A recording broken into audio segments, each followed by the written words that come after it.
Still looking at me.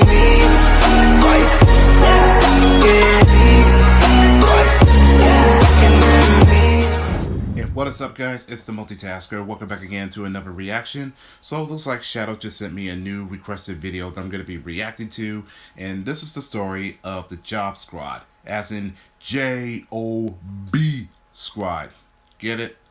This is one of the oldest faction of the Attitude Era of WWE or WWF. And if I'm not mistaken correctly, that this is the earliest career of Al Snow.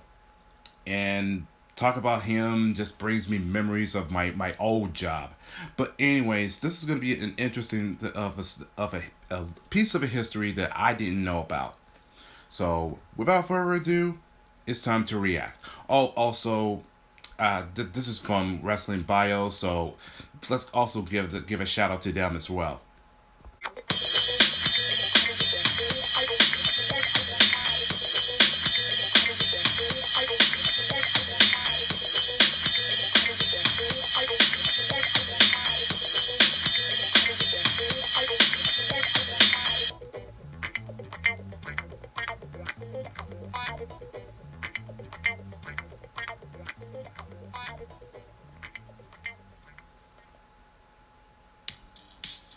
Jobbers in wrestling have been a constant throughout the history of sports entertainment. Often on the brunt end of jokes and ridicule, a jobber's purpose is to lace up the boots, go to the ring, usually without any kind of fanfare, theme music, or heaven forbid, an entrance video, and that same jobber will be under instruction to pretty much take a beating from his opponent. The common jobber, or enhancement guy if we want to be a little more generous in terms of labelling, has the sole job of making their opponent look like a superstar. If the jobber is lucky, he or she will be brought back to do it again. If they are really lucky, they can get hired and paid a wage to take beatings on a constant schedule. It does take a special someone to know their place in wrestling when it comes to being a full-time jobber. You have heard the saying so many times before, from Triple H to Steve Austin to Dusty Rhodes, that if you aren't in the wrestling business to be number one, then you shouldn't be in the wrestling business. I'm sure the same inspirational advice isn't spared to the enhancement guys. A group of guys within the WWE would join together to form the J.O.B squad, with J.O.B standing for Just Over Broke. The idea behind the group was the members were usually booked to lose on WWE shows, so the J.O.B squad would band together to see if their fortunes would change. This video takes a brief look at the J.O.B squad in the WWF. First, let's take a look at every member of the J.O.B squad, and you can decide if these guys really were jobbers before they banded together. I will say this before going forward, the J.O.B squad were indeed booked to lose frequently at different times in their careers, but I wouldn't label any of them as totally strict enhancement guys, except one. To me, a jobber does just that, job, for the majority of their careers. I don't think every single member in the J.O.B squad was a strict journeyman or enhancement guy, but yes, there were periods of time when they were used to get other big talent over, and yes, these guys weren't winning any world titles anytime soon in the WWE. First, there was Al Snow, and yeah, his first stint in the old WWF was filled with failed gimmicks and plenty of jobbing. Who could forget Avatar, Shinobi, and Leif Cassidy during the dark days of Al's career? I'll tell you who, most people who watch wrestling, with the exception of us fans who love looking into stuff like this. Anyway, Al Snow was, in storyline, driven insane by the jobbing he had to do in his early WWF days, and with this new schizophrenic character who was broken by the WWF, Al Snow and Head got a lot of attention in ECW.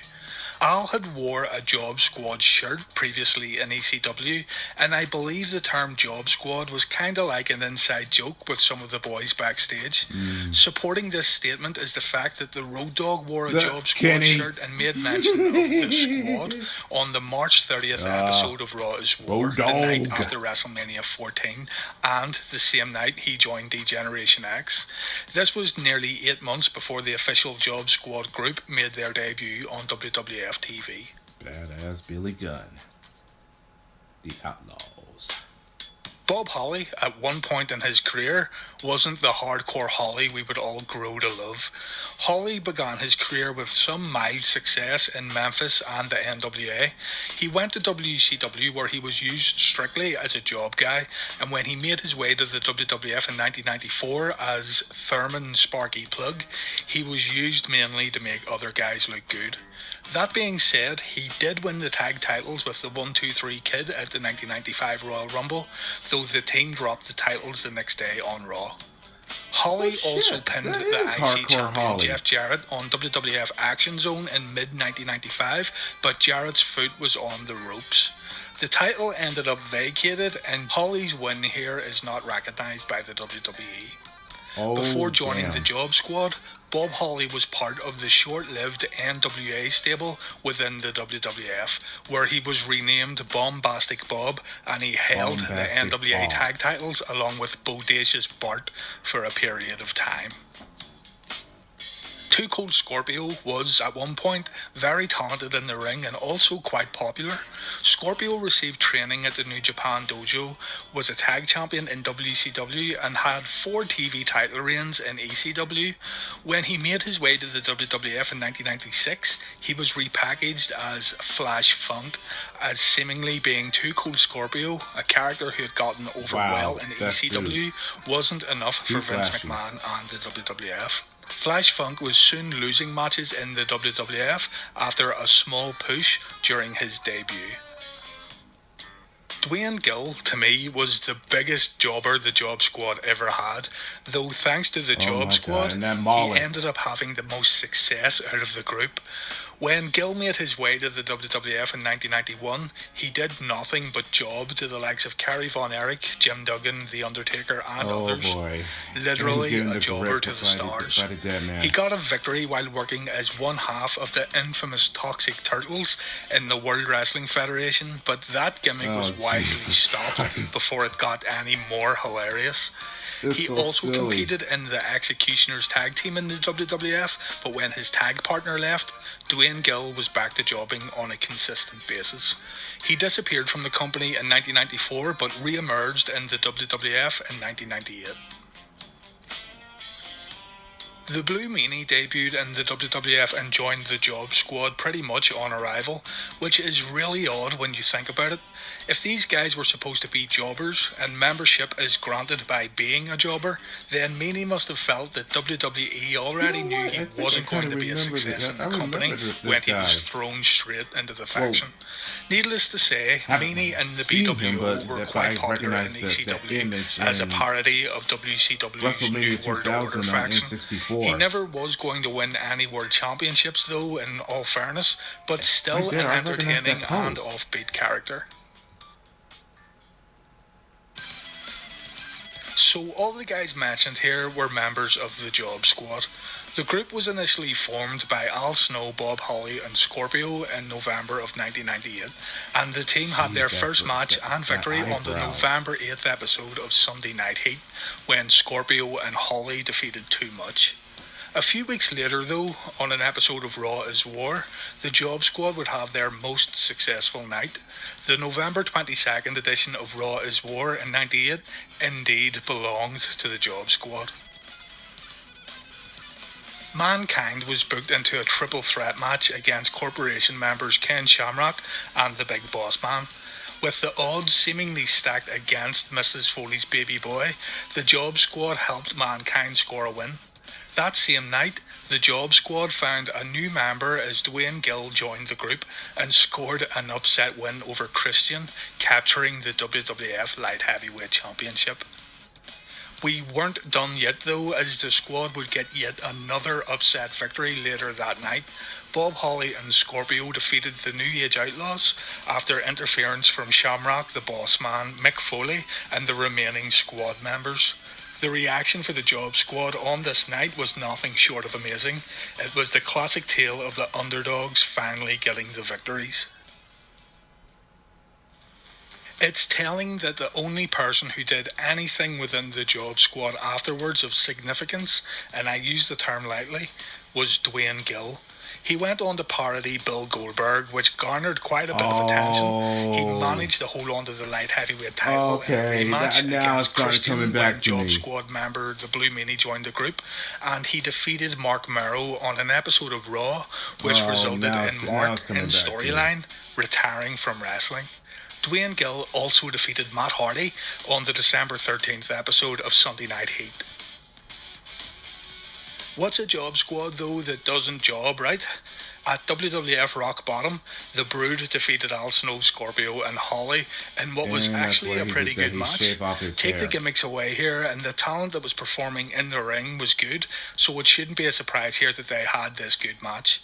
The following month at the Royal Rumble, the Job Squad lived up to their name as Al Snow, Dwayne Gill and the Blue Meanie were all eliminated within the span of 10 seconds. The group was seriously short-lived and they broke up 1 month after the Royal Rumble.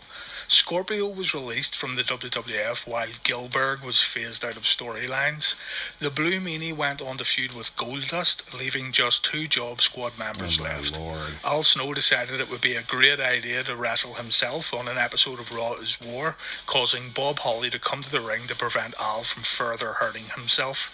This started a feud between Snow and Holly, resulting in Bob Holly picking up a victory against his old stablemate at St. Valentine's Day Massacre and winning the hardcore title. This was the official end of the Job Squad. Wow. In terms of championship success, Dwayne Gill is at the top of the Job Squad ranks. Consider this, Dwayne Gill held a light heavyweight title from November 98 to February 2000. Gilbert. 448 days, so he is the longest reigning light heavyweight champion in the WWF since the company brought the title back in 1997. Really? Granted, he was off TV for most of this title reign, but let's not ruin a good story. Obviously formed to poke fun at their status in wrestling at the time, the Job Squad did serve a purpose. It gave these guys something to sink their teeth into for a little while, and while it wasn't the Four Horsemen or D-Generation X, each member played their role well and they knew where they were on the totem pole. They sold a few t-shirts and they got more TV time, which was much better than what a few of these members were doing beforehand.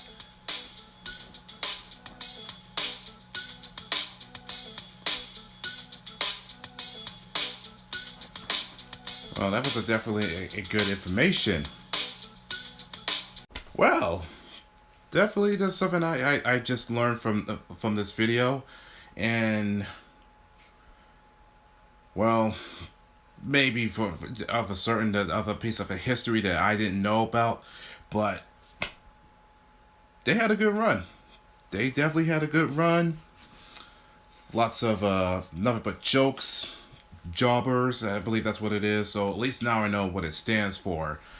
Just over broke squad. Makes sense. And Dwayne Gill, he definitely had a hell of a ride, especially from dubbing his name from Dwayne to Gilbert.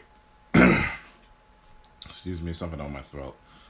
And now it's started coming back to me, and he instantly made his return when had that little promo segment with The Rock and of supposedly of the return of the real of Goldberg. That was back in either 2002 or 2003.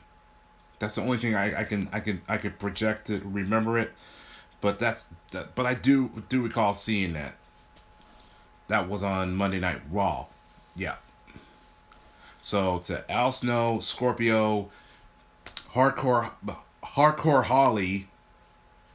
Now I recognize that face. And Blue again. That's the only character I do recall doing this. That's such a memory when I played WrestleMania 2000. God, I missed that game. And No Mercy. Well, thank you so much, Shadow, and I appreciate of this piece of history of a long time of the old faction that It's short-lived, yes, and it was very unfortunate. But that's all the time I have, so if you enjoyed this, let's leave a like and also leave a comment down below. I'm Mighty Adventure signing out, and I will catch y'all in the next video. So peace out, everyone, and good night.